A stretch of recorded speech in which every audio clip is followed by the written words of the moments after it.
reçu ce mercredi à Bruxelles par le Premier ministre belge Alexander De Croo, le président de la République Félix Tshisekedi a demandé à la Belgique les sanctions contre le Rwanda.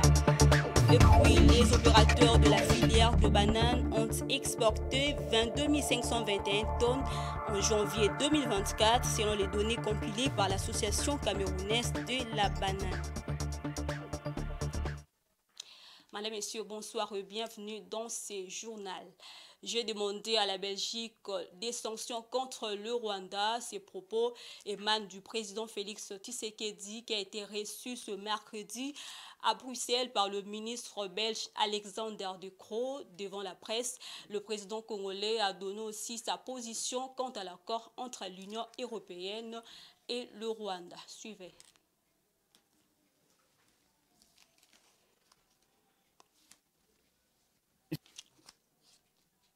C'est juste après sa visite avec le président Lorenzo que le président Tshisekedi s'est envolé pour Bruxelles, où il a été reçu par le premier ministre belge Alexander De Croo. C'est donc sa première visite d'État en dehors du continent africain depuis son investiture le 24 janvier dernier. Avec Alexander De Croo, Félix Tshisekedi a abordé devant la presse plusieurs sujets, notamment l'agression rwandaise en RDC. Vous pouvez imaginer, c'est-à-dire des sanctions. C'est la seule chose qui pourra faire reculer le dictateur Paul Kagame. Félix Tshisekedi a encore exprimé sa désapprobation par rapport à l'accord entre l'Union européenne et le Rwanda sur le minerai stratégique qui pour lui sont des ressources volées par le Rwanda. Cette position est très intelligente parce qu'elle va même dans le sens de dire on doit alors, si accord il y a, prendre soin de vérifier la traçabilité et donc la provenance de ces minerais. Nous sommes certains que ce sont des minerais volés à la République démocratique du Congo et il n'est pas question pour nous que cet accord puisse passer ici. Toutefois, la relation entre la RDC et le Royaume de la Belgique est toujours au son beau fixe.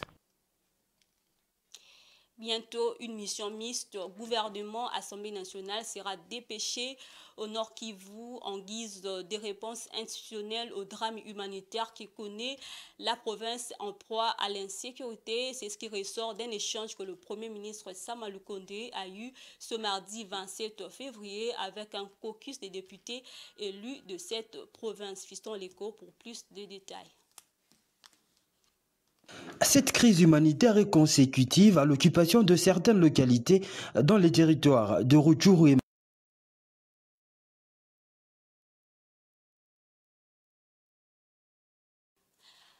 Toutes nos excuses pour ce désagrément dans le cadre du processus de désengagement de troupes de la MONUSCO en RDC. La mission de l'Organisation des Nations Unies pour la stabilisation au Congo a officiellement transféré ce mercredi 28 février sa base de Kamanyola dans le territoire d'Uvira aux autorités congolaises. Cette remise faite par la représentante spéciale du secrétaire général de l'ONU en RDC, Bintou Keïta, marque l'une des étapes qui signe le début des désengagement de la MONUSCO de la province du Sud Kivu. Damani Mushinga pour les commentaires.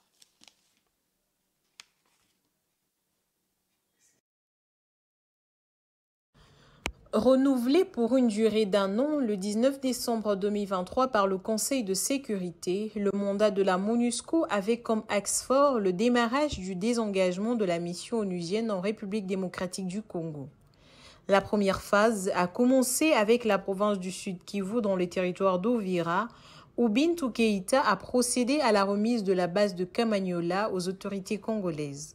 Cette remise constitue le premier acte de désengagement de la MONUSCO à la demande du gouvernement congolais.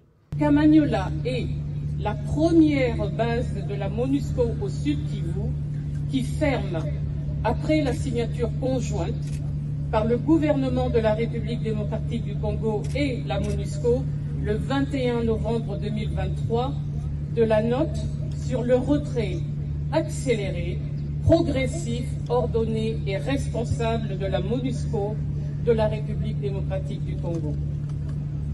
Cet événement survient après l'adoption de la résolution 2717 du Conseil de sécurité des Nations Unies le 19 décembre 2023, renouvelant le mandat de la MONUSCO pour un an, qui prend en compte cette note conjointe. le Conseil de sécurité demande à la MONUSCO de retirer sa composante en uniforme du Sud Kivu au 30 avril 2024 et de transférer ces tâches au gouvernement en mettant un accent particulier sur la protection des civils. La police congolaise, quant à elle, continuera le travail de la MONUSCO en assurant la protection des civils. Nous pouvons vous assurer que les acquis de la MONUSCO, notamment ceux du contingent pakistanais, seront préservés pour le bien-être de cette population. Le commissaire provincial de la police y est d'ores et déjà instruit. Nous vous assurons également que le matériel et équipement que nous allons recevoir ce jour vont être exclusivement utilisés pour la sécurité et l'intérêt général des populations de la contrée et uniquement pour les missions nécessitant leur utilisation. Le premier retrait total de la province du Sud Kivu est prévu d'ici la fin du mois d'avril 2024. À partir du 1er mai 2024, la MONUSCO se focalisera sur le Nord Kivu et l'Ituri pour ce qui concerne la protection des civils.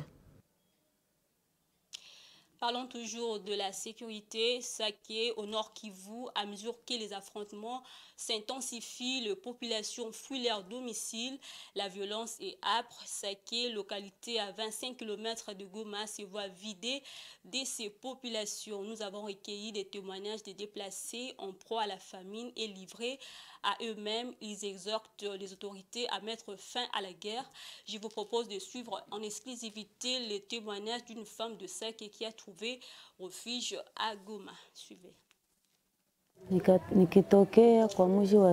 Je viens de la localité de Saké. Nous avons fui la guerre. Il y a eu des bombes qui ont été larguées sur nous. Certains en sont morts, mais il y a eu aussi des blessés. Ça a été très violent. C'est pourquoi nous nous réfugions ici à Goma. Nous avons fui Saké. Il y en a qui ont fui la localité de Chacha et ceux qui ont fui la localité de Buunga.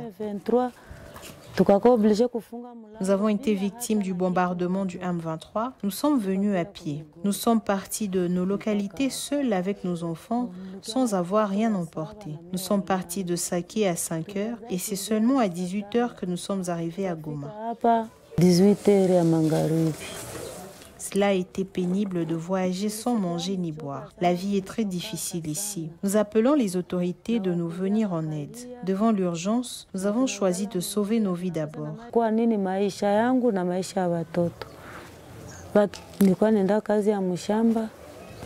J'étais cultivatrice, mais j'étais aussi conseillère chargée de la sensibilisation pour la préservation de l'eau potable. Mon travail, c'est de sensibiliser les femmes pour ne pas gaspiller l'eau potable.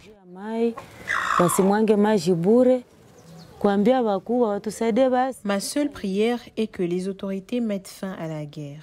La guerre a coupé plusieurs routes, par exemple la route de Minova, celle de Kichanga ou celle de Mweso.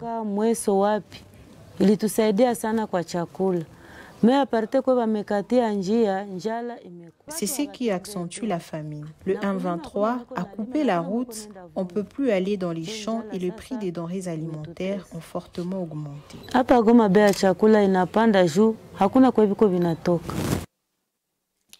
Autre chose, les responsables de 4 fédérations de l'UDPS ville-province de Kinshasa ont présenté le candidat gouverneur Daniel Bumba à leur base composée des structures de partis présidentiels, Ligue des jeunes, Ligue de femmes et le président sectionnaire. C'était lors d'une réunion stratégique tenue ce mardi 27 février au siège de la fédération de Lukunga. Cette réunion fait suite à une lettre de présidents fédéraux adressée au secrétaire général Augustin Kabouya approuvant le programme de ses candidats. De l'UDPS, Tchangou, Moamba, Funa et Lukunga ont présenté le candidat gouverneur Daniel Bumba à leur base. En revanche, le candidat au gouvernorat de Kinshasa a déroulé de manière succincte son programme Kinshasa et Bonga avec ses 7 axes prioritaires pour rendre la ville moderne. Un programme qui, selon lui, répond aux 6 engagements pris par le président de la République Félix Tshisekedi pour son 2e quinquennat. Justin Moïse Kadima, député provincial élu de Kintambo, ayant suivi l'exposé du candidat, il a jugé ce programme d'ambitieux et réaliste. Le programme est ambitieux, le programme est réaliste. Et j'ose croire que si la hiérarchie du parti lui fait ce plaisir-là de le retenir comme notre candidat de l'UDPS et qu'il est arrivé à ces niveaux-là, avec tous les défis que nous avons, avec les combats de l'UDPS, les soucis qu'a l'UDPS pour transformer et pour apporter réellement le changement, non seulement pour Kinshasa, mais dans l'ensemble de notre pays. J'ose croire qu'avec nos soutiens, nos prières, les choses peuvent aller dans le sens où les Kinoises et Kinois attendent l'UDPS au pouvoir. Cette candidature adoubée par les responsables fédéraux de l'UDPS de Kinshasa a été présentée au secrétaire général Augustin Kabouya dans une correspondance. Selon ces cadres du parti de la 10e rue limitée, le candidat Bumba a présenté un programme d'action chiffré d'une manière concrète avec l'objectif de redorer le blason de la ville de Kinshasa, lit-on dans cette correspondance. Ce programme a été jugé salvateur par les parlementaires debout de l'UDPS. C'était ce lundi après que Daniel Bumba l'ait présenté dans une rencontre acquise à la cause. Selon le calendrier de la CENI, l'organisation des scrutins de gouverneurs et vice-gouverneurs auront lieu le 7 avril de l'année en cours.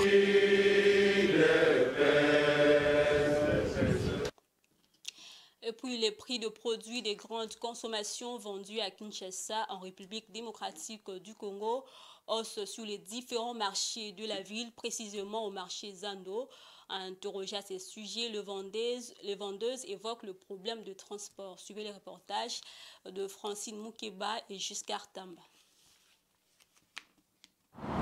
Les prix des ingrédients de grande consommation vendus à Kinshasa, à l'ouest de la RDC, sont en hausse sur les différents marchés de la ville. Selon cette enquête, il a été relevé qu'une caisse de tomates en provenance de la ville de Mbanza-Ngungu, dans la province du Congo central, à l'ouest de la RDC, qui coûtait 40 000 francs congolais, est revendue à 150 000 francs congolais. Selon la source, la caisse de tomates paumées en provenance de la ville de Kasangulu, dans la province du Congo central, qui coûtait 65 000 francs congolais est vendu à 90 000 francs congolais, soit 32,72 $ américains. Et un sac de solanium, connu sous le nom de Solo, en provenance de Sekebanza, est passé de 78 000 francs congolais à 85 000 francs congolais, soit 30,90 $ américains. Au cours de cette même période, le filet de ail de 10 kg en provenance de l'Europe est passé de 60 000 francs congolais à 70 000, soit 25,45 $ américains. Un sac de gingembre appelé communément Tangawissi en provenance de Kimpese est passé de 100 000 francs congolais à 110 000 francs, soit 40 $ américains. Cette augmentation de prix est observée également sur d'autres pistes de grande consommation, telles que le ciboulette et les céleris. Cette hausse est due à la dépréciation de la monnaie par rapport au dollar américain selon le marchand rencontré. Les haricots qu'on achetait à 60 $ ou 65 $, en ce moment coûtent 240 $ à 260 $. Cela provient de Goma, Beni et Kisangani. Les conséquences, on ne le sait pas. Le pays ne va pas bien. Il y a hausse de prix parce qu'il n'y a pas de transport. Il y a carence des choses. Chacun, dès qu'il arrive avec sa marchandise, il fixe les prix de son choix. Il n'y a plus un prix fixe. Je vends des poivrons, aubergines et tomates. On achète cela à 170 000 francs. Avant, cela coûtait 40 000 francs ou 50 000 francs. Le prix ne baisse plus. Vous-même, vous pouvez le remarquer que l'État voit la situation car il n'y a pas d'argent qui circule. Cette hausse est due au caractère saisonnier et au transport de produits de cette production vers le centre des consommations consécutives, au délabrement des routes des dessertes agricoles et aussi à la dépréciation des francs congolais par rapport au dollar américain. Et en sport, le play-off du championnat national de football de la République démocratique du Congo se pointe à l'horizon. Certaines équipes renforcent leur effectif et staff technique. C'est le cas du football club Les Aigles du Congo qui a eu à présenter ses nouveaux joueurs et membres du staff technique. Plus de détails dans cet élément.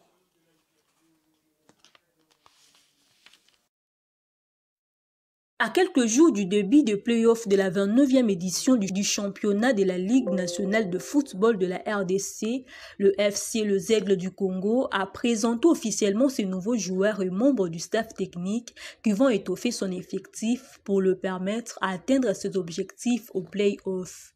3 joueurs ont été présentés. Il s'agit de l'attaquant congolais Charles Moukefou, de l'attaquant camerounais Maxwell Njumeku et du latéral droit congolais Dieu merci Moukoko Amale. Le staff technique sera dirigé par l'entraîneur belge Lick Emael, accompagné de ses adjoints, le coach Mayala et Anissé. Signalons que Junior Kiakou et Gladys Bokesse ont été nommés respectivement manager général et manager général adjoint de l'équipe par Vidi et Chimanga. Le FC, les Aigles du Congo, joue son premier match des play-offs de la Linafoot Division 1 contre l'ASV Club le dimanche 3 mars 2024 à partir de 15h30 au stade Tata Raphaël de Kinshasa. Madame, Messieurs, faisons place à la page internationale.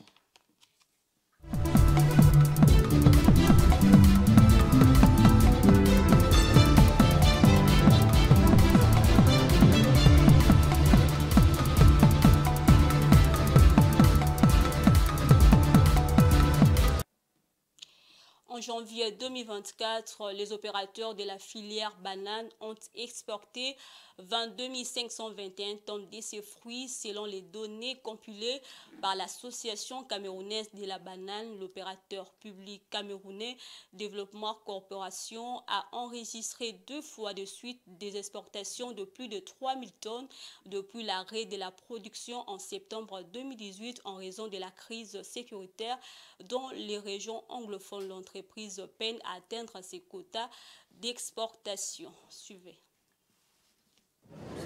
Depuis janvier, la Cameroon Development Corporation a augmenté ses taux d'exportation de bananes, visant ainsi une augmentation possible de 2% du PIB du pays. La performance du mois de janvier a augmenté de 4 420 tonnes par rapport au mois de janvier 2023 où le pays a exporté 18 101 tonnes de bananes. L'Office des exportations de bananes signale que ses activités d'exportation depuis juin 2020 jusqu'à aujourd'hui n'ont atteint la barre des 3 000 tonnes qu'à 3 reprises. En décembre 2022 avec 3 103 tonnes, en décembre 2023 avec 3 302 tonnes et en janvier 2024 avec 3 347 tonnes.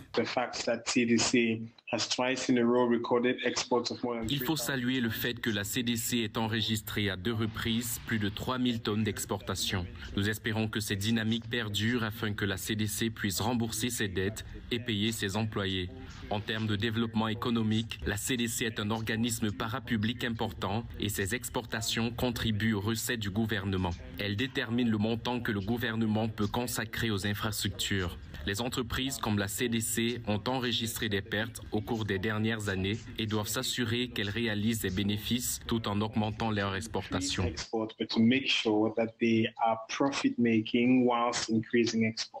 Il s'agit de la première meilleure performance de la CDC depuis le début de l'année après les 3 000 tonnes de bananes expédiées en janvier. Cela signifie également que cette entreprise publique se remet progressivement de la tourmente à laquelle elle a été confrontée en raison de la crise anglophone dans les régions du nord-ouest et du sud-ouest. Ce conflit a entraîné la suspension des activités de la CDC pendant près de 2 ans, affectant environ 20 000 emplois.